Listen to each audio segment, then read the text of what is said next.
I lived in death for 10 days. I was on a training bike ride with my fellow teammates, headed for the 1988 Winter Olympics in Calgary.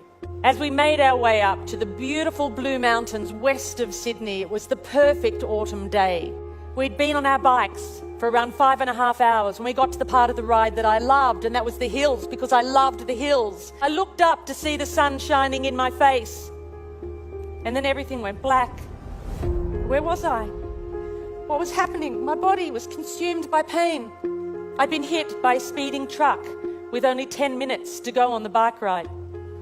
I was airlifted from the scene of the accident. I'd broken my neck and my back in 6 places. My whole right side was ripped open and filled with gravel. My head was cut open across the front, lifted back, exposing the skull underneath. I had head injuries, I had internal injuries, and I had massive blood loss. For 10 days, I drifted between 2 dimensions. I was in the fight of my life.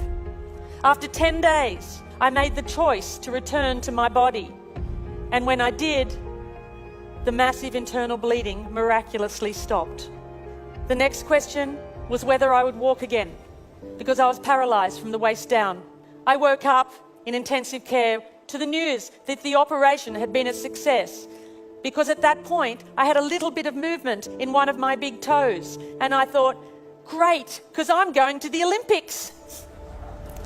But then the doctor came over and said to me, matter-of-factly, Janine, the operation was a success, but the damage is permanent. Their central nervous system knows, and there is no cure. So although we think you may get some feeling back from the waist down, you will have internal injuries for the rest of your life.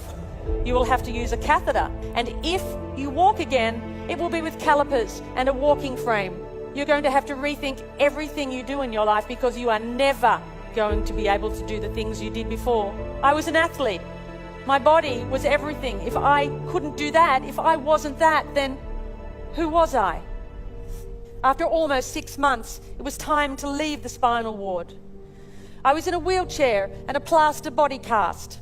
All I wanted to do was to go home and get my life back and learn how to walk. But the head nurse at the hospital had said, Janine, I want you to be ready, because when you get home, something is going to happen. She said, you're going to get depressed. I said, not me, not Janine the machine.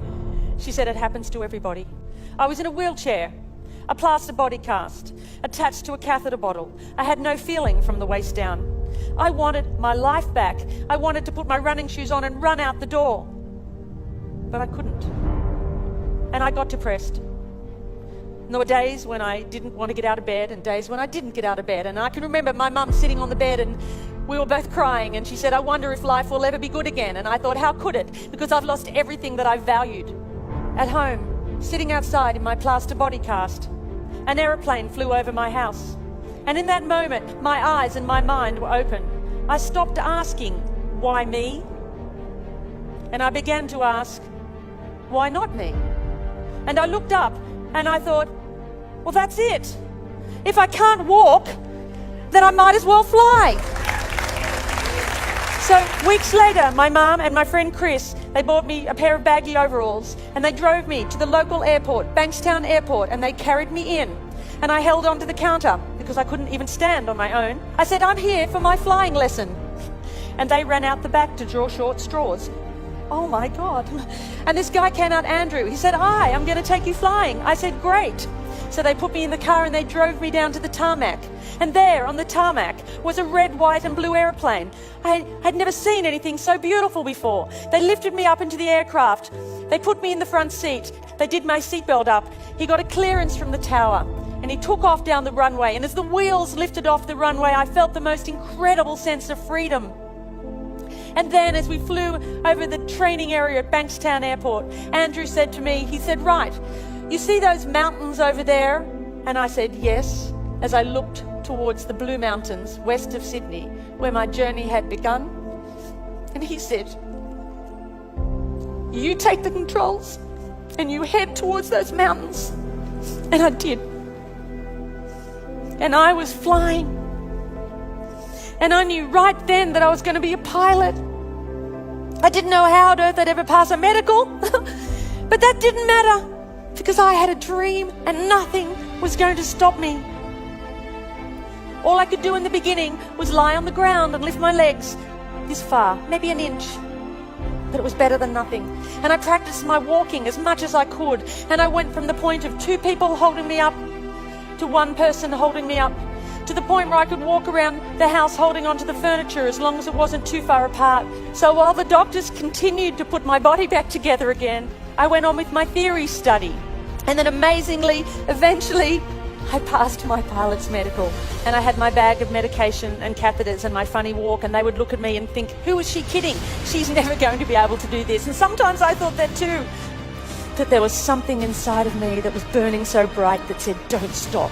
And eventually, I learnt to fly. I went for my first solo, and I got my private pilot's license. And then I learnt to navigate. I flew around Australia, and I got my unrestricted private pilot's license. And then I learned to fly in bad weather as well as fine weather, and I got my instrument rating. And then I got my commercial pilot's license. And then I got my instructor rating. And then I found myself at that same school where I'd gone for that very first flight, teaching other people how to fly.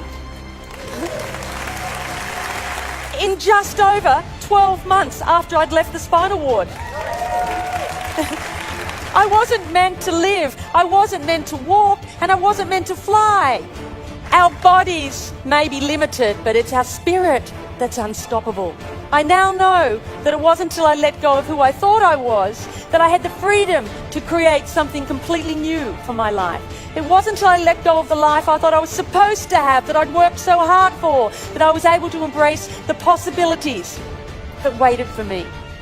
I now know that my real strength never came from my body. Unlike anything you can lose in life, the defiant human spirit remains steadfast. And of this I'm certain. I am not my body. And you, my dear friends, are not yours. When you choose courage in the face of fear, you defy the things that hold you back from greatness. It's a daunting task. And you might well ask, where do I begin? Where do I start? Well, perhaps the simple words of this poem might offer a clue. He said to build a better world. I said I would, but how? The world is such a cold, dark place and complicated now. For I am small and helpless. There's nothing I can do. He said, of course there is. Just build a better you.